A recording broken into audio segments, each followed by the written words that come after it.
Hey guys, welcome to CCW Safe Podcast. I'm Stan Campbell, co-founder and COO of CCW Safe. Today I have a special guest and friend here with us, Jeff Gonzales from Trident Concepts. And he's one of our affiliates, and he's also co-founder of FTA. So we're going to talk about some few things today that's going to be important for you guys to know. Tapping into Jeff, he's been here a couple of times before, but we're going to talk about a few things a little bit different than what he's normally used to talking about. So welcome, Jeff. Thank you, Stan. It's great to be back out here. It's great to have you, buddy. Yeah. Hey, it's the way I do it. Yeah. It's the Stan Show. It's the Stan Show. So first of all, gotta give him a plug. Like, if you guys have not had a chance to look at this yet, check out Concealed Carry Guide by Jeff Gonzales. Yep. A lot of great information in there. We had him come out and do a video series for us called Back to the Basics. If you would, check out ccwsafe.com and look for those. For those who are new to concealed carry, it's a wealth of information actually for you guys when you get started in that world that we are in, which is concealed carry. First, let's start off talking about the book, if you don't mind. Yeah, I'd love to. The concept, where did it come from? Why did you decide, you know what, backstep, who are you? give me about, because there's some people that don't know you. Sure. I think that's fair. Yeah, go. Okay, so my name is Jeff Gonzales. I am the founder and CEO of Trident Concepts. We're a nationally recognized company that's been around for about 21 years now, I can actually say that. My background comes from naval special warfare. I spent the better half of my adult life on the East Coast and the West Coast, then as an operator and finished off as an instructor. I left the Navy, did the same job just for another agency, put in a lot of time overseas, and in that process I stood up Trident Concepts. And we were very lucky because we stood up the company right about the time that the GWAT was kicking off. And we just got engulfed with so many taskings of trying to do stuff that it became, an interesting time period to be in the business. Once the GWAT started to slow down, we kind of focused more on the private citizen, law enforcement, and about 2014, we brought to the public sector our low visibility operations mindset programming, and that really had to do with our guys that would have to deploy into non-permissive environments to do what we call battlefield prep. Basically, they are there surveying targets of interest, people of interest, that should we have to go back to that country, we have, a record of their, beings and comings and goings and things like that. So the guys have to be very discreet. They have to be very mindful of their surroundings. They're not able to fully kit up with, everything in the kitchen sink. Yes. They're usually running very, very thin, very, very light. And the concealed carry aspect was something that was not very well established per se. Now, this program kind of came from my experience of a young SEAL having to be thrust into that same kind of environment in my day. And the problem was there was no training. In fact, there's very little practical understanding of how to carry concealed. Most everybody that was carrying concealed for a living, a professional, we're on the law enforcement side. Gotcha. Your plainclothes, your detectives, the UCs, those were the guys that were carrying, discreet, concealed, however you want to put it. So we kind of had to create, a start point for ourselves. And for me, it was like I was thrust into it. They were like, hey, you're going to be tasked to do this job. Here's the requirements. You got to be low key, you got to be low profile. And here's a holster for you to use. And it was the first time I'd ever seen an inside the waistband holster. Okay. It was the craziest thing. What year was that? Wow, this is going to date me. That's okay. It's about, I would say, like 90, 91. Okay, got you. Yeah. And it was a great time for me. But like I said, there was very little that even the senior guys in our community didn't really have a lot of experience carrying concealed. It was something that was done ad hoc. It wasn't a very formalized thing. So as I did that more and more, I created kind of like my own style of carrying. And I experimented with different things and tried a bunch of stuff. And, I have a smaller frame. So for me, it's much more challenging to try to find that right combination, particularly for when at the time my carry gun was a SIG 226. Yes. Not a very compact firearm. Correct. to try to conceal on this frame. So as we, as I did that throughout my career, I kind of just did that for myself. I didn't really, it wasn't like I was tasked to do that. I just did that because I wanted to improve my ability to be discreet and carry and all that other business. And then word got out, and a friend of mine found out about it, and he asked me to come in and actually put that on for the group there, and which we did, and it just kind of snowballed from there. We were doing it in the military circles for a while, and the irony was that we couldn't do it because it was a little bit unorthodox on a Navy range. Gotcha. So we had to actually use a Marine Corps range. So instead of being able to do it down in Norfolk, we had to go up to Quantico and use the Marine Corps base. And the HRP, which is the embassy teams, they were very gracious to invite us in there, and we gave them a free slot, or a couple free slots, I think. And what happened was one of the staff sergeants, Marine staff sergeants, transferred to Pendleton. And when he transferred to Pendleton, he called me up and he's like, "Hey, Jeff, can you do that program out here for me?" And I was like, "Sure, yeah, I'll come out there." Because I ended up going back out to Quantico to do a class just for them. And then he went to the West Coast, and I came out there and did a class for him. But Pendleton was the same way. They didn't want any business with that. It was very, again, unorthodox at that time period for range training in the military. And we ended up using a local law enforcement range, and we gave some seats to those guys. And they were part of the, like a street crime division, so they were plainclothes most of the time. And so they really liked it. They brought me back out to do it just for them. And the problem was, there's usually competition for range use within the department. And so they couldn't get the range for use for us to do this training to coordinate with my schedule, so they just got a public range. Yes. We went to a public range, and all these people saw what we were doing, and I got some people that came up to me and asked me what we were doing, and we finally said, "Well, this is what we're doing," and we're now in the public eye. So it was at that point that we started doing our concealed carry program in the private sector, which was about 2014, and we did it. It became almost 50% of our coursework for about 5-6 years. And we've trained just about every agency that has, as part of the performance of their duties, to be concealed. We've trained them all. And what ended up happening was we really kind of figured out how to do this on a broader scale for different people, all different types of backgrounds, skill sets, genders. It was one of these things that we really explored things, and I discovered that there wasn't really a succinct delivery vehicle to get that information without coming to a class. Gotcha. And that's really what kind of drove writing the book. It just was like, not every concealed carrier wants to come to a 2-day class. And we know the statistics are very, very low that somebody that actually has a concealed carry permit will actually go out and train. Yes. It's a very low percentage. I would like for it to be higher, but it is what it is. That's correct. But many of them are also willing to invest in some research. They'll do some research online. They'll watch videos or purchase resources to be able to expand that knowledge base. And my hope is that when they read through this book, they become way more acquainted with the lifestyle. Yes. Because that's what we're talking about here. We're talking about a lifestyle. And not a lifestyle that is detrimental to live in a joyful life, which is the goal. Like I tell everybody, it's like, hey, listen, I want to live my life. I want to go do things. I want to see things. I want to have fun. And I just want to be armed in the process. Correct. Whereas a lot of other people will say, well, I'm going to be armed and I'm just going to be able to navigate only what I can when I'm armed kind of thing.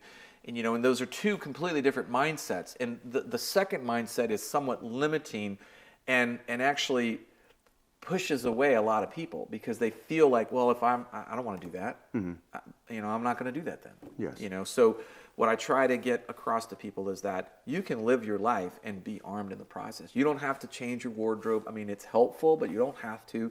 You don't have to invest in all these crazy, gadgets and doodads. You can just have a few things that work for you, and you end up creating a system that is adaptable. And that's the key thing about things is like everybody wants to come to the table with just a one-size-fit-all solution.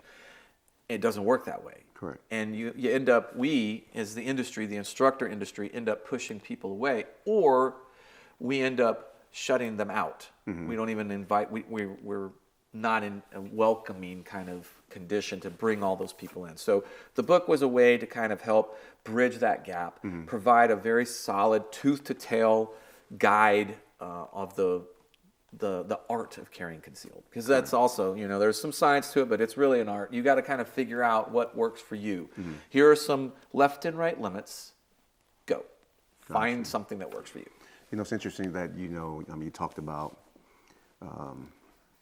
who you initially rolled out to, the law enforcement, street, undercover guys. Yeah. That's one of the things that I did for 10 years on Oklahoma City Police. I had a street crime unit where we were undercover. Yeah. And you're right. There's so many different scenarios in which, you just have to figure it out because, I wasn't, in charge of which car I got, how my seatbelt was set up, all the different things, the clothes I had to wear to fit into the environment I was in. Yeah.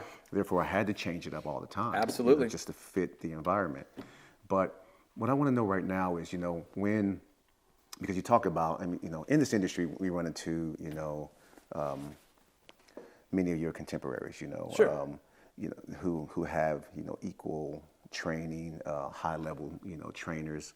And not all of them know how to translate the information, no matter how much they are, their level of experience and training. It's kind of hard for them to turn that over to the civilian world. Sure. Right? You have a gift where you're able to do that and, be able to connect with these people. Sure. How hard is it when you have citizens, even law enforcement, sometimes military, where they want to be at that level, but they don't deal with, the fundamentals? Because you do cover this in the fundamentals in here. So, that's a hard nut to crack because we are we're an instant gratification culture, society. Everybody wants it and they want it now. They want the cheat code, they want the life hack, they want the workaround or the shortcut. And, unfortunately there are none. It's, like if you are, I try to relay this to something that more folks could probably appreciate.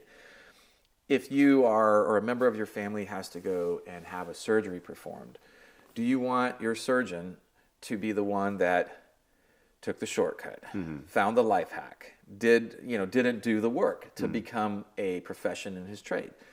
And so, if you're not willing to accept that for somebody that's going to perform a major surgery on a family member or yourself, then you shouldn't accept that for yourself as well in anything, in particular this, because this is potentially a life-saving, I guess you could consider this to be a life-saving training event, or however you want to look at it. This is like your parachute. And so if you need it, you want it to work. That means that you have to put in the work. So the best way that I can tell people to kind of overcome that is the secret to winning is simple. Master the fundamentals and then execute them faster than the bad guy. You talk to anybody that's worth their salt, and they're going to tell you there's nothing advanced. There's no secret sauce or anything. There's just you performing the fundamentals so effortlessly that you make it look advanced. Yes. That's the trick. Exactly. Thinking back on when we first met, when we were, seeking partners, to roll out FTA with us, Firearm Training Association. When we met you, myself, Mike, and Kyle, we were seeking out certain individuals who had something to bring to the table. But when I think about you, one thing that was higher on our list was not just your presentation, but your integrity in training, and how you valued the things that you push across to your trainees. Yeah. Give me a moment on why did you choose to partner? Because you too, your reputation means a lot, just like ours means a lot to us. Why did you choose to partner with us? What did you see in CCW Safe versus some of the others that were out there? So, that's a great question. I feel like one of the things that a lot of folks don't have an appreciation for is the complexities of the legal system as it relates to a defensive gun use. Even lawyers that practice this are still miffed by how it really plays out in the courtroom because there's so many unknowns and intangibles. What I thought that you guys did an exemplary job of is presenting it in a very clean and concise way. But at the same time, you brought to the table the leadership in the specific fields that mattered. So, for instance, Don. I mean, when I first met him, you guys had the credibility to talk about an actual defensive gun use that was tried in court and got the verdict that you needed, which was not guilty. When you look at a lot of the other insurance groups, to the best of my knowledge, I mean, this could be different now because I haven't been paying as much attention, but there wasn't a lot of people that were willing to go down that road and actually see it to its end. And you guys fully supported that. So when I started to do my homework, I called a few of these other groups and I talked to them and I gave them a hypothetical scenario. I said this, I said that. I tried to solicit information, and a lot of times my information was taken down and I would get a call back, maybe a day, maybe a couple days. In some cases I didn't get a call back, which was disturbing, right? I told them that I wasn't a member, but I was interested in becoming a member, but I have some questions. When I talked to you guys, like right on Johnny on the spot, I got everything that I needed. And it wasn't because of who I was. It was because of what you guys had set as the mantelpiece for how you handle this, which is, you guys are going to go all in to support the victim of the defensive gun use, which in this case would be me. Correct. Right. You guys were going to be all in. Bring to bear all your expertise. Gary, who has, so much knowledge when it comes to the initial, like, when the dust settles from the shooting, being able to talk to somebody that has that level of experience. And literally when you call that number on the card, you're literally calling Gary and talking to him personally. You're not talking to a switchboard that's going to take your number down. That type of service is really hard to express to people about the comfort and the calm that it brings you. Knowing that if you have the worst possible event in your life, the need to utilize deadly force to protect yourself or protect your loved ones, it's so nice to know that there's going to be a team that is assembled of the best in their fields to help guide you through this process and be there and support you.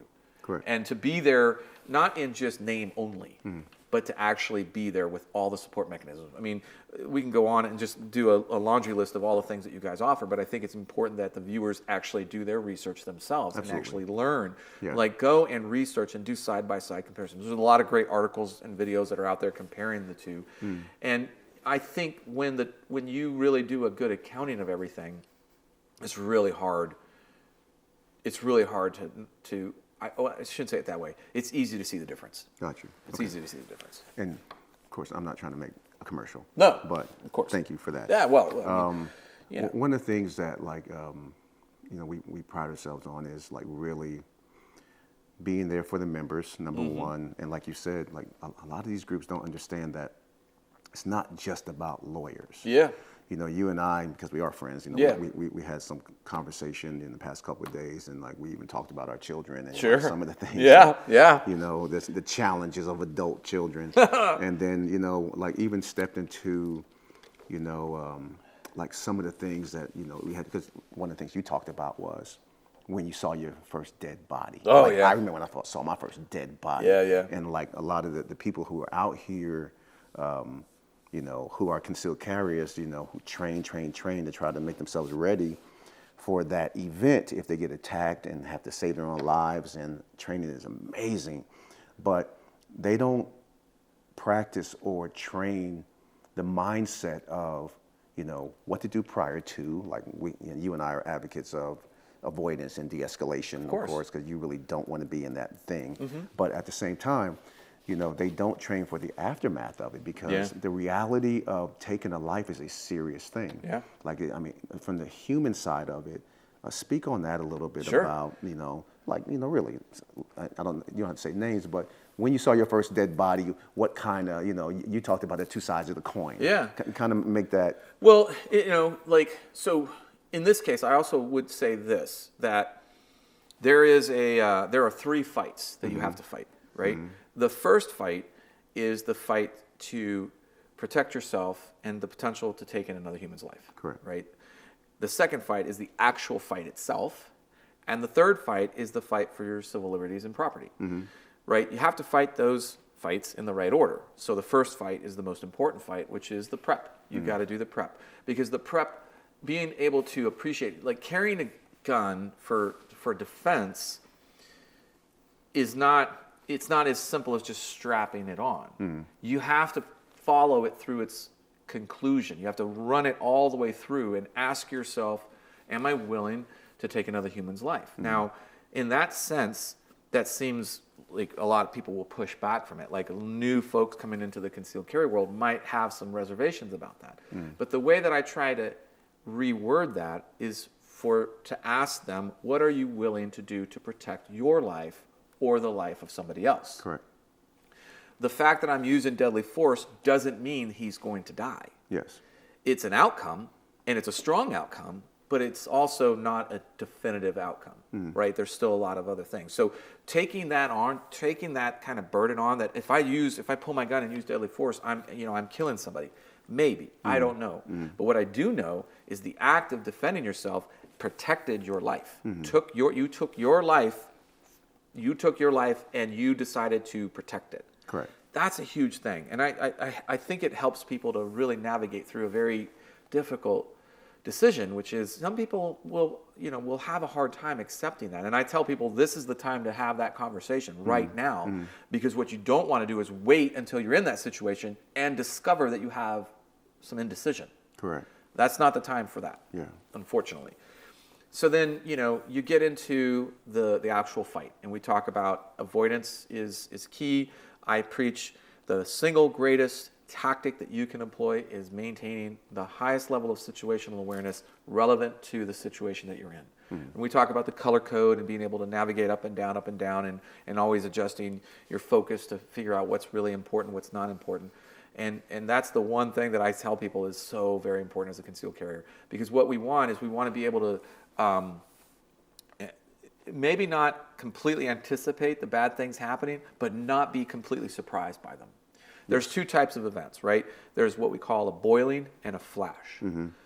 A boiling is just as it sounds, right? Water's on the stove. It's kind of, slowly simmering to the point where it starts to boil. So you, as the concealed carrier, can start to pick up on cues, pre-fight indicators that are leading to the potential for a confrontation. Correct. And that gives you valuable information that you can use to then help create, a strategy for how you're going to solve that. Am I going to continue to move forward? Am I going to move back? What is the answer? I don't know, but that information is valuable or invaluable in the sense of helping you to make a better decision. Correct. The flash event is an ambush. You were caught off guard, you were surprised, you weren't paying attention, and now, boom, you're in that situation. Those are very hard to recover from. Correct. And most of the time, there's no de-escalation in those things.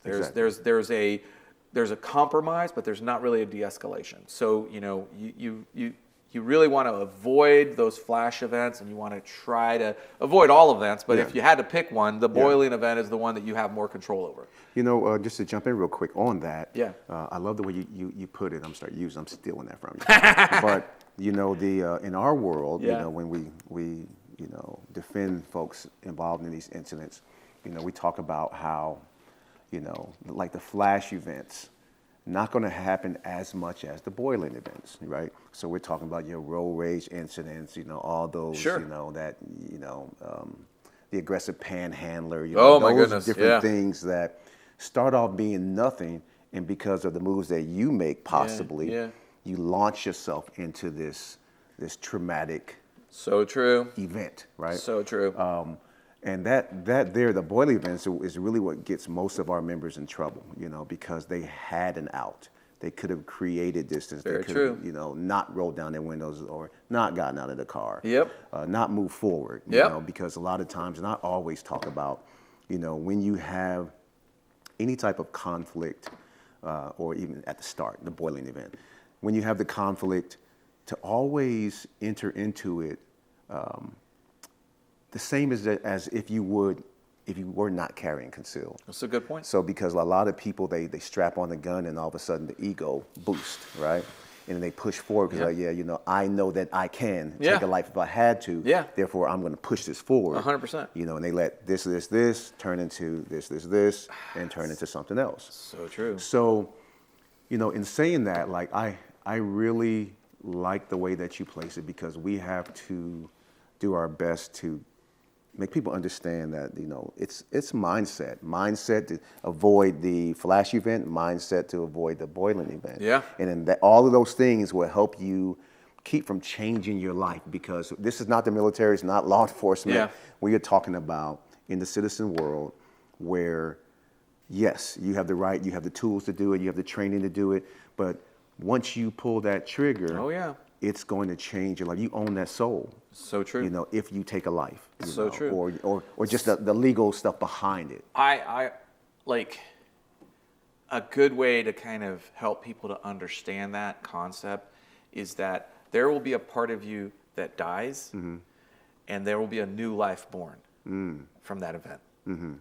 And it is what it is. That's how it works. I mean, I'm not saying you die and your soul goes, you know, is forever damned. I'm just saying that the part of you that you were up until that point, there's a part of you that would have died at that moment. And now there's a new birth of somebody that, as it moves forward, because that new person now has to navigate through a new environment, which is going to be all the legal system that has to throw at you. And it's a very convoluted system. It's not convoluted, but for the layman that doesn't understand it, it's a very confusing and intimidating system. So your best bet is to stay out of that system. Correct. Through that avoidance and through being aware of what's happening. And I think but there are times when there are no alternatives. Your last best option is to use deadly force. Correct. And so now you're left to dealing with what happens after the fact. And, you know, one of the things that I've been, either, it depends on how you look at it, fortunate or unfortunate, is to have had several students involved in deadly force encounters. And sometimes I get a call very, very soon after the event. Other times it's after the legal dust has settled. Yes. But I usually will have a conversation with them, and, you know, it centers around, you know, what happened, what was the outcome from the legal side, and then, you know, what did they learn? What were they grateful for? What were they happy about? Like, as far as like, I'm really happy I put the time in to train. I'm really happy that I was paying attention because I could see this happening a little bit ahead of time. And I mean, all of them will comment about how different their life is afterwards. And being able to, and, you know, one of the things I talked about in the very beginning of this conversation was the prepping of talking about, am I willing to take another life? And when after you've done that, the reason why that's so important is because after the fact, you find out very quickly who your friends are and the relationship that you have with your family, because they're going to look at you differently. There's no question about it. And so by having that conversation with your spouse in advance, saying, you know, honey, you know, if we're out and it's a choice between having to protect you from dying and using deadly force, I'm going to use deadly force. And I just want you to know that I'm willing to bear that burden to ensure that I can protect you. And, you know, that conversation that you have in advance helps you to navigate what's going to happen after when you get into that legal system and when you're dealing with all the crazy stress and all the other things that come at you that you weren't prepared for.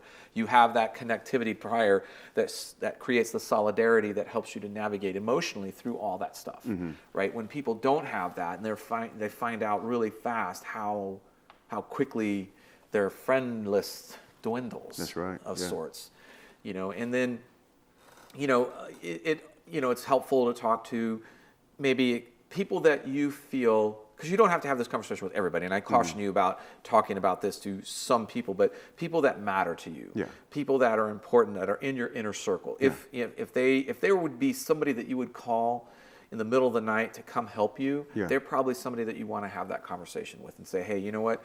I just want you to know that if I had to choose between defending you and taking another person's life, I'm willing to do that. And I just hope that you will look at me in the same way that you're looking at me now. That way you have that connection and that bond, because, again, it's super important. And that's something that not a lot of discussion happens about how to handle post events and, Yeah. and the stuff that comes afterwards. Yeah. You know, I mean, like all that is another subject all on its own, but I know that these are the things that you need to do in advance to help you better navigate through the post-shooting and the fight for your civil liberties and your property. It's a tough one. You know, I've had conversations with enough folks to know that, you know, and it's hard to say with any definitive response that it's going to always go your way. Yeah. You know, back to, our early conversations, when, our private conversations. Yeah. We've been around enough people, in our careers that, because of their position, they've been forced to take lives, and they've been friends of ours, and, we've had to help them navigate through these things. Yeah. And, when I look back, we touched on in our conversation, some of the things that they might do to compensate for these new emotional, ties that they have with taking the life. And, we talked about substance abuse and different things like that, trying to help your friends from going down a downward spiral. Yeah. It's one of the reasons why with CCW Safe that we push for it. Most of our members don't even have to ask. Yeah. If they had a deadly force event, like we say, okay, listen, you really need to talk to a licensed counselor. You really need to get some of this stuff out. I mean, because a lot of time you run into that second guessing. Oh, now, in your world, in the military, where you're charged to move forward and you have, assignments or, these deadly encounters. And the police world, the same thing, deadly encounters where we're forced to do, move forward. Citizens really don't have the ability to prepare for something like that. Yeah. Do you too agree with psychological training there after the event? Well, I certainly think that you have to have a conversation about it. What it looks like specifically, I think we're in the infancy of that kind of discovery. I do feel that one of the things that is very important is that the more you train, the more you are better equipped to handle that. And there's a lot of reasons for that. The more you train, the more you're aware of it. When we train, we know that why we're training. We're training because we're potentially having to negotiate a deadly force encounter. We know that. So it's on the forefront of our brains. The other thing about training that brings a positive is that it helps you familiarize yourself with the context of what you're doing. And so that familiarization helps you to manage that stress. Yes. It also creates what I like to call the look. And when we train people for like assault, CQB, room entries and stuff like that, what we're trying to do is we're trying to put them in a situation where they get all these looks of this space coming at it from every different angle, right? Gotcha.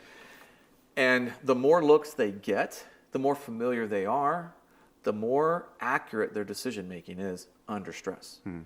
And that's one of the things that is very valuable because we want to make sure that if we are forced to use deadly force, it's for the right reasons. Gotcha. And the more you are familiar with that, the more comfortable and confident you are through the training, the more likely you are to make the right decision. The more likely you are to make that right decision in a very timely manner. Gotcha. Right? And so all of that is helping to reduce stress. It's helping to manage, it's a coping mechanism that we often don't really appreciate. Like I didn't appreciate it at all when I was going through it.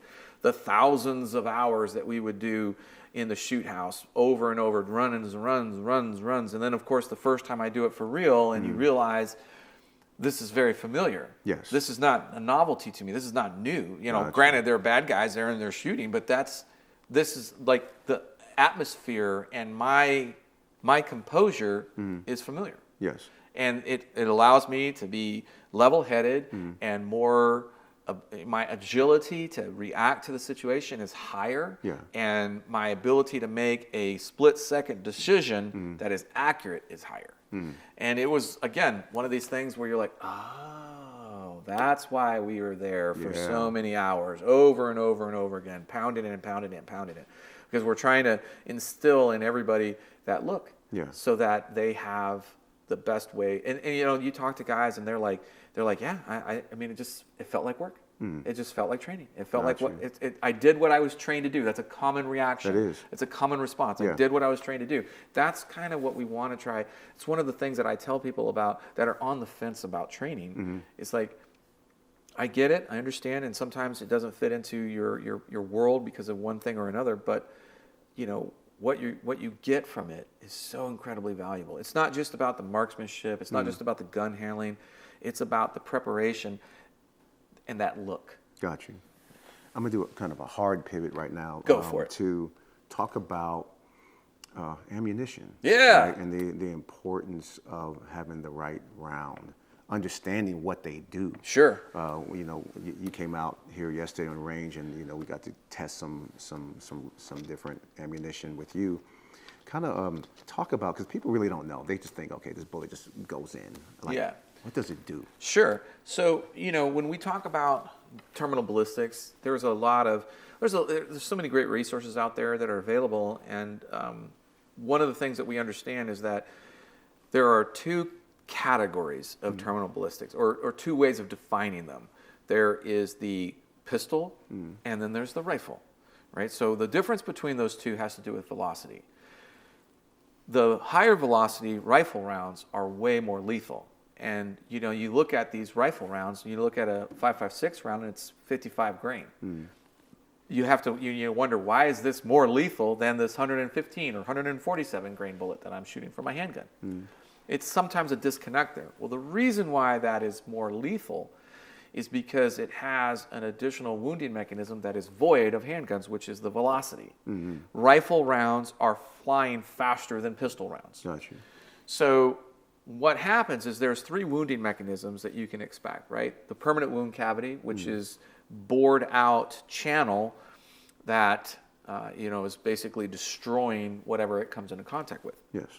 Then you have fragmentation, and fragmentation means the projectile compromises its structural integrity, and parts of it shoot off radially, severing more tissue, ligaments, and neighboring tissue. And then you have the shock wave from the velocity, and that's coming in after all of this. And what happens is when that shock wave hits the body, which is when the majority of our body is fluids, it creates this hydrodynamic kind of condition that just turns the wound channel and all the other radial wounds from the fragmentation. It just turns it into goo, and it's incredibly destructive, very, very destructive.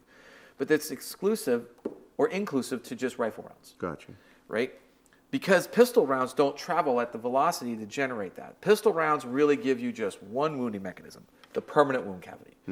Now, we can sometimes increase the size of the permanent wound cavity if we change the bullet diameter, or if we have the fortune of seeing the bullet expand due to the hollow point nature.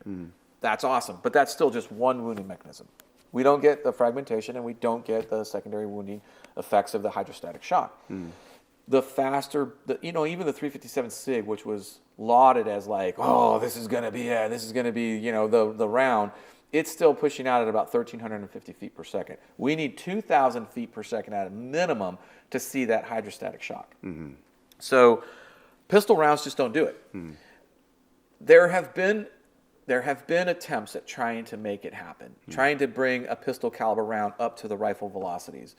They just haven't been successful for one reason or another.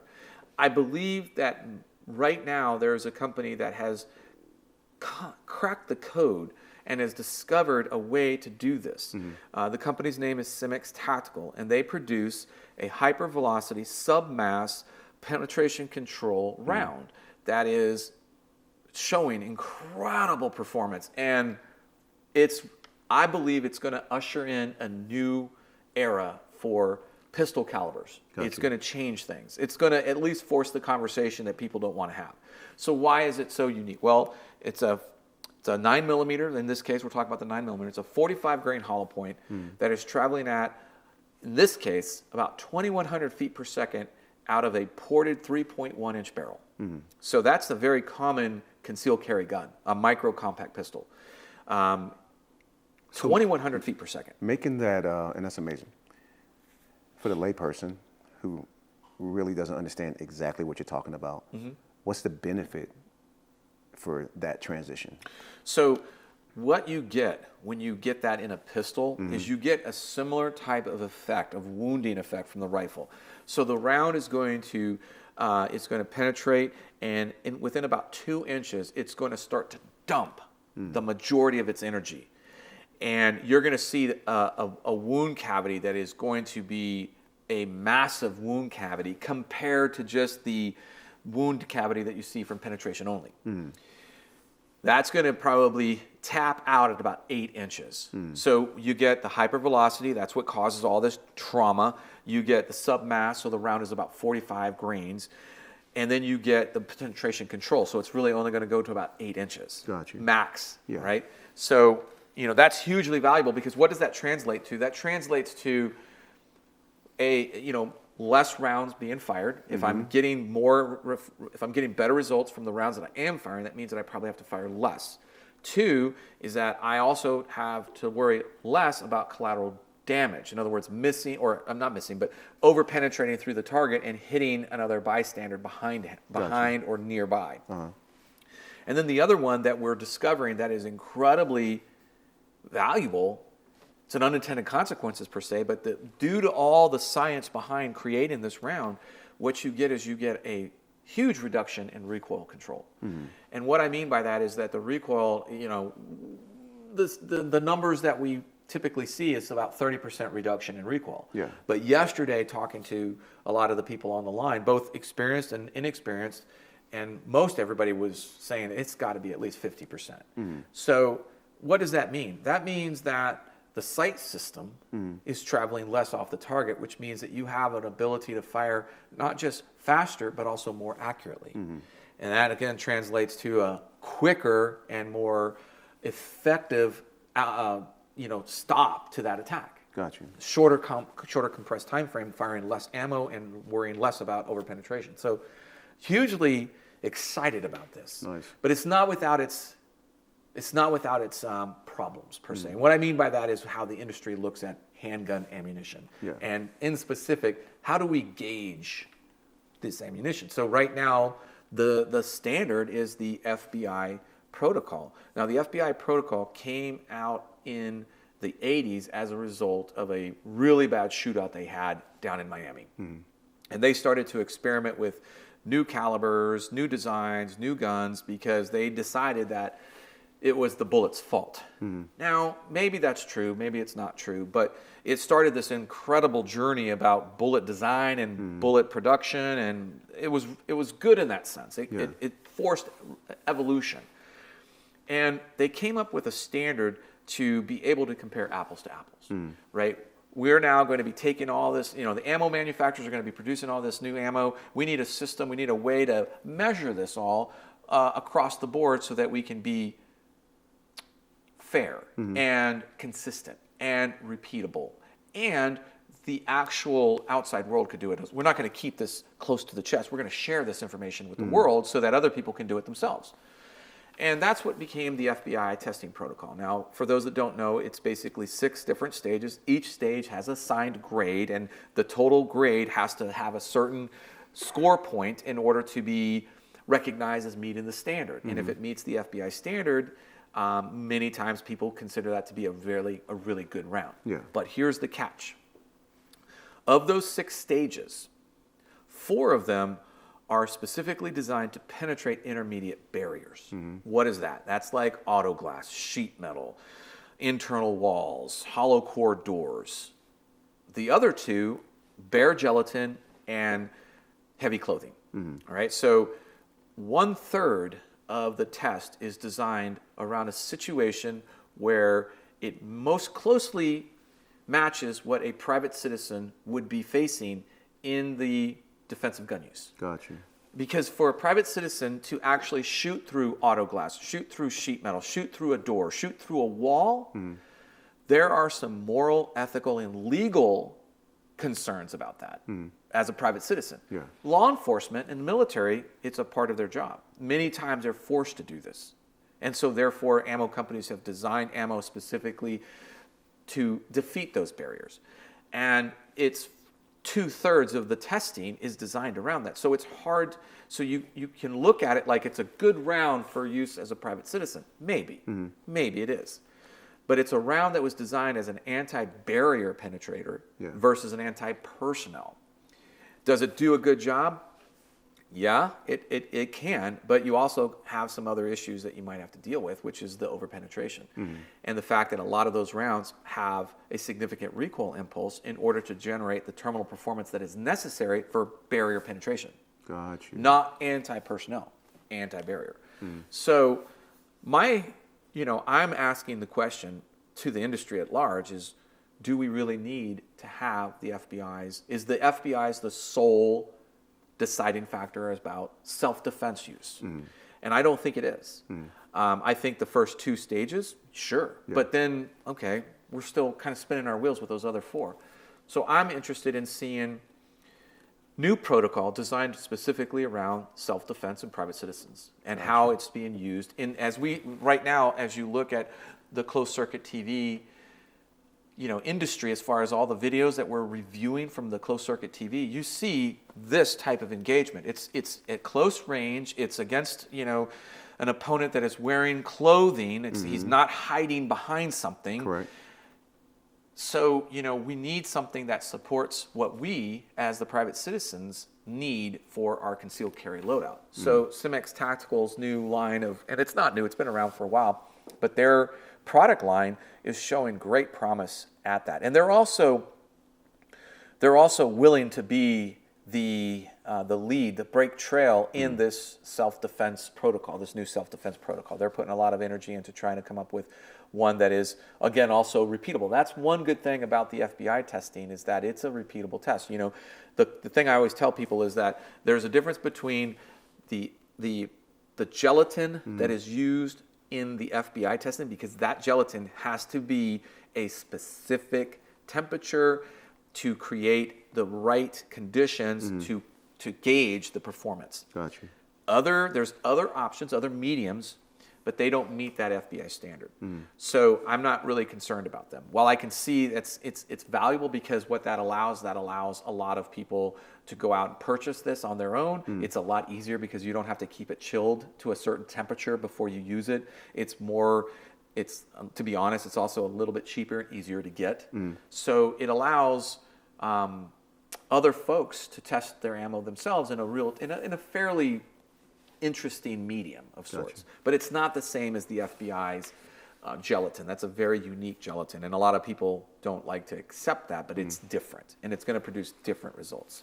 So they are interested in trying to carry the torch and be the ones that are out there, looking to create this new self-defense protocol, which I think is incredibly important for us because we're not seeing our world getting safer. Yeah, correct.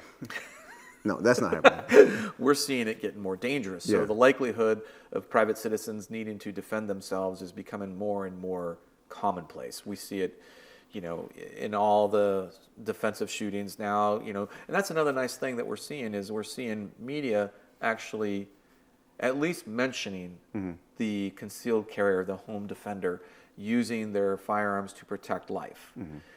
Their lives or the lives of their family members. So. Yeah, and that's a great way to slide into some other talk that you have in your book about, preparing yourself for that urban combat, restaurants, malls, having a plan. Like we talked about, sometimes, the need, like when we talk about our children and stuff, the wife and the husband being on the same, having a plan, moving in the same direction. Sure. Kind of talk about, preparation, your opinion on preparation for, that flash event. Sure. Well, the first thing is that it starts in advance, right? You have to have a conversation. You have to create what we call an emergency action plan. Okay. And this is no different than in your home. This is no different than a fire escape plan. Gotcha. Right? What are you going to do if there's a fire in your home and you have children and you have elderly and you have folks that you have to move out of there? What's your plan for helping to rescue them, helping to get to them? We create these plans, or at least we did as a young family. We created our fire evacuation plan, and they're good to have. But you want to also consider, okay, what am I going to do if I'm with my family and I'm in public, we're at a restaurant, we're at an event, we're shopping, whatever, and what are we going to do? I think a couple of things that are high on the list is we have, like for my family, we've established a protocol that the moment my gun comes out, my family immediately moves away from me. Okay. They move to a safe spot. We've identified what cover and concealment is. They understand what that means. Nice. They move to that area and they do not come to my location. I move to them when it's safe. Gotcha. And their job is to keep moving farther and farther and farther away. Okay. Right. So that's a simple thing because when the kids were young, they were taught when stay with mom, number one, but they understand that when my gun comes out, mom is in charge of moving everybody away. Do you also because we talk about what CCW say when we give suggestions, and we talk about establishing rally points as well. Do you guys do that as well? So that's it's sometimes a little bit harder to do, but because every situation, it's not like because every time you move to a new location, rally here. Sometimes you can just have a default setting, like move back to the car, move back to a neighbor's house, move back to you can set some default settings that are always going to be critical, like. We know that if we went to a restaurant, we probably drove there. So car is pretty common. We went shopping, we probably drove there. Car is pretty common. We were out for a walk with the kids, going to a neighbor nearby. That's probably pretty common. So things like that can be easily worked into your plan. Things, there are other things like I think it's important that you talk to your family about the difference between cover and concealment. I tell everybody in the do not pass up concealment for cover, because if the bad guy can't see you, he doesn't know to shoot at you. If the bad guy sees me and I choose to hide behind concealment, now I'm putting myself in danger because concealment doesn't stop bullets. Yeah. But, do not pass up concealment for cover, because if I have to run way over there to get behind cover, or I can just move over here behind concealment, I'm going to choose concealment. Okay. Very important, right? Distinction between the two. And the difference also is knowing, are you the subject of the attack or are you at the attack site? All right. So if you're the subject of the attack, in other words, I'm going to mug you, I'm going to attack you, different story. But if you are at this attack site, you're at the restaurant, there's somebody that comes in, they have a disagreement and guns get brought out, this happens a lot.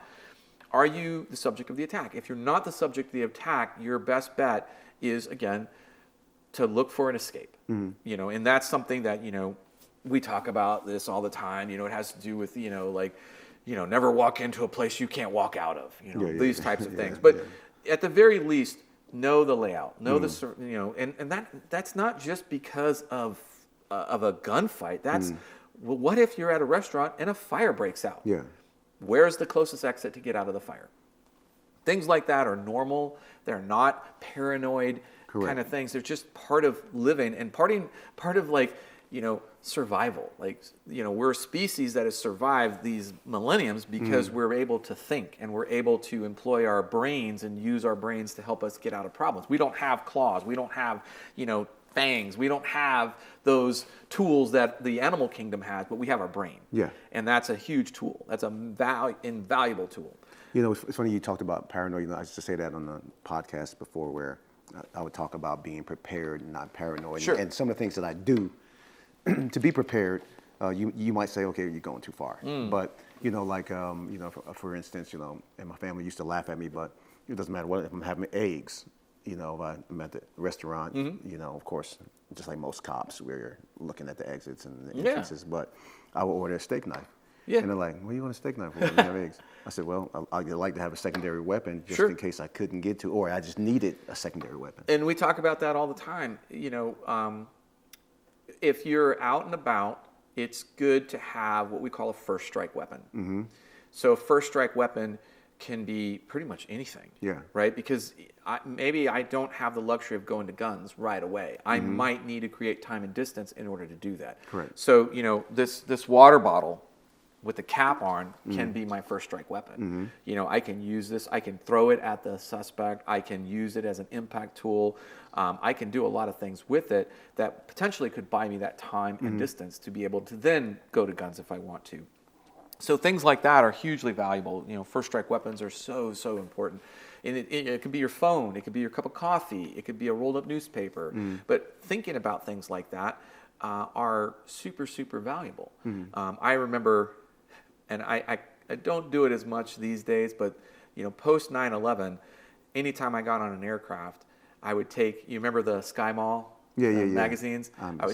I would take the Sky Mall magazine, roll it up. Yeah. I always had a rubber band, a really thick rubber band. Yeah. And I would roll it up and I would wrap it around. Okay, I like that. The Sky Mall magazine, Yeah. and I would put it in the seat pocket.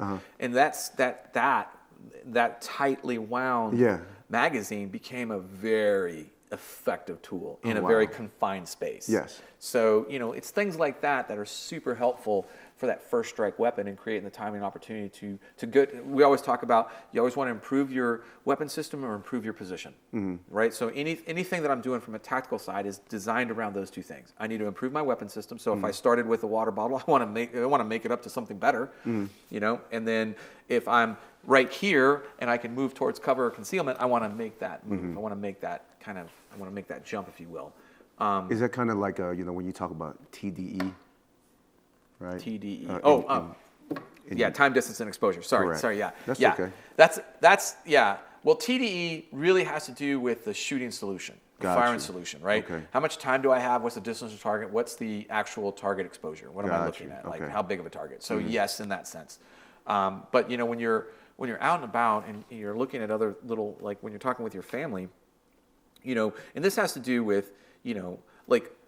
I feel as though it's something that we don't talk about, but we have a pro word that is a more discreet way of saying we're leaving right now, but without drawing attention to ourselves. We're not like, let's go now, we have to get out of here. It's just a pro word that when this pro word is uttered, everybody stops what they're doing. They don't ask why. They don't question it. Correct. They just get up and we leave. Yes. Right? And that kind of pro word is super valuable because what that allows you to do is if you are paying attention, you see the boiling effect starting to happen, you have an option available to yourself that allows you to take advantage of the fact that you're paying attention. I love that. Yeah, so a pro word that you use for the family to kind of get out and get away is important. The other thing we use another pro word for is a sign of danger, right? And not because we don't want to attract the fact that we are paying attention and we look at you and you're dangerous, but we have a pro word that the kids can also help to use if they see something that they think is dangerous, and it gives us the opportunity to talk to them and help them to see, okay, well that's not really dangerous. I can see why that may be scary, but it's not really dangerous. Got you. And so we're trying to help them to understand their world and see what true danger is and what might scare them, and then what they can do to kind of help better equip themselves to handle what scares them. I love that. Now, let me slide into real quick because being that you brought it up. Yeah. I like to do these little pivots. But scary and dangerous. Yeah. Aggressive panhandler. Oh, yeah.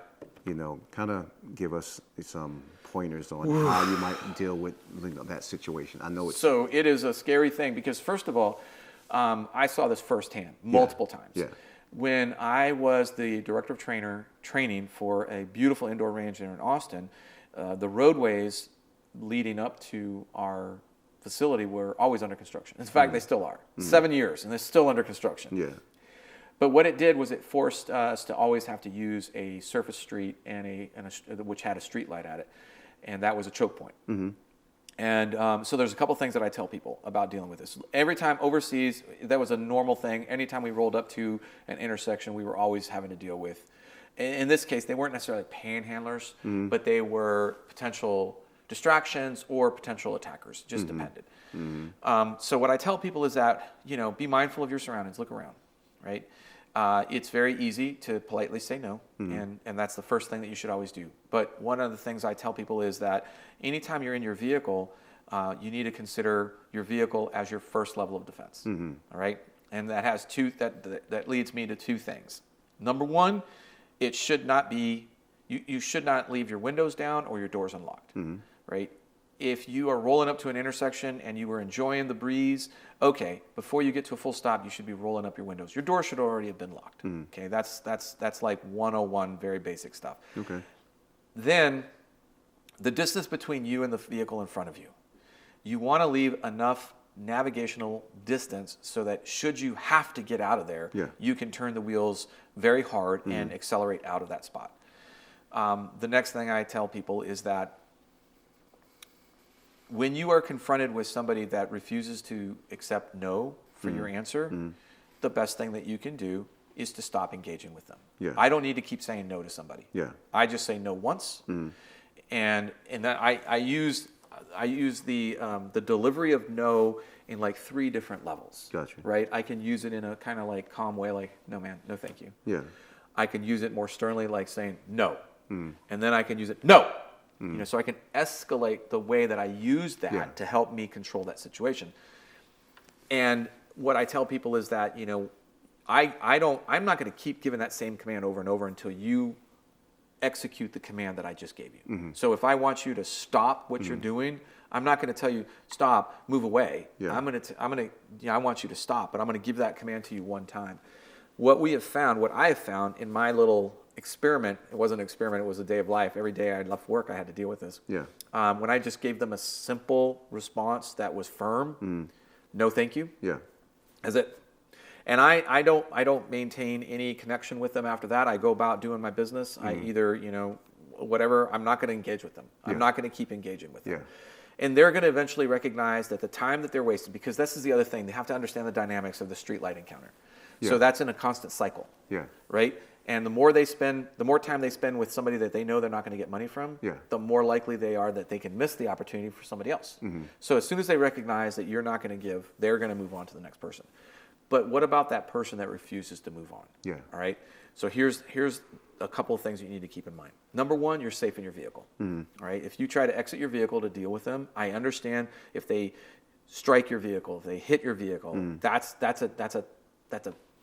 it's unfortunately, but it's a trap. Yeah. They're doing that because they want you to exit draw the you vehicle. out. That's Exactly. right. Because you're safe in the vehicle, you're not safe outside the vehicle. Correct. Because as soon as you step out of the vehicle, you have now committed a fatal error. And that means that you no longer really have the ability to claim the victim. Got you. Once you step out of the vehicle, you are now moving up in that. And you know, from a liability point of view, from a legal point of view, your legal defense is getting less and less and less and less. Correct. So stay in the vehicle. If they use an instrument or a tool or a weapon to gain access to your vehicle, now we're talking about a different story. Correct. Now we're talking about you're in fear of danger or injury. Yeah. Or death. Yeah. It's no longer just scary. Right, exactly. That is now danger. Correct. And what I tell people is that you should have some immediate tools available for you right there in your vehicle. Right? If I see that happening and somebody, you have an option. You can immediately go to the kinetic tool, which is your gun, or you might consider having some other tool, which is like an OC spray. Yeah. I'm a big fan of OC spray. And I kept that in my center console right there in the cup holder. It was always, current in its expiration date. Whenever I would pull up to the intersection, I would already put it in my hand, shake it a little bit. So if they broke my window, the first thing that I would do was give them a good blast from that OC. Now understand that you're going to get a little bit of that yourself because you're inside the vehicle. Yeah. And the spray is sometimes a little misty right there. Ask me how I know that later. But that OC spray is going to do something. I guarantee you against that aggressive panhandler, it is not the response they were looking for, and it will cause them to take a moment to readdress what's happening here. Yeah. If you still feel in danger, that's why we maintain that distance from our vehicle, so that I can evac away very quickly. If they start climbing into your vehicle at that point, after you've OC'd them, I feel like you have really no choice at that point, especially if you have children in the car, if you have loved ones in the car. Unfortunately, that is a gun solution that there's no getting around, right? But you kind of work through this, making that your last best option. You've tried other things. Yeah. You have created a system so that when you have to also justify your actions, you can say, well, this is what I did. I gave him a firm no. He was insistent. Yeah. I ignored him from that point, and he grabbed a rock from the side of the road, which there always are rocks on the side of the road. Yeah. And he broke my side window. Or you could say he smashed my front window. Okay, at that point I didn't do anything. I got to pay for that, but I'm not going to get out of my vehicle for that. Yeah. Right? He broke my front window. I didn't do anything, didn't engage with him, and then he breaks my side window. At that point, I used OC spray to try to create some distance from him. He then charged in, dove into my window, and I was left with no other choice but to use deadly force. Got you. And you kind of have created a very compelling narrative that puts you as the victim, that your responses were very reasonable to anybody else. Yeah. In fact, people would have said, I wouldn't have gone that far. Yeah. They probably would have they would probably say, no, I'm the second, bump. That's it. That's as far as I would go. So you went above and beyond Gotcha. what might be considered reasonable. Okay. Well, cool. We really covered a lot today. Yeah, 100%. And I appreciate you being here. Yeah, my pleasure. The next time you come through, like I really want to tap on secondary weapons. Oh, yeah. Because I talk about when I teach, especially when you're in the car. Yeah, because, people don't think about, if your gun is here in Yeah, your right hand. no matter where it's at. You got your seatbelt on. Absolutely. Just thinking about having, secondary weapons in different places and, ankle holsters and different things like 100%. that. But let's, we're going to break away from this right now. Hey guys, this is great talk today with Jeff Gonzales. Please, when you get a chance, check out his book. Yep. Continue to follow ccwsafe.com and everything that Jeff has to offer as well. Yep. So stay safe, okay?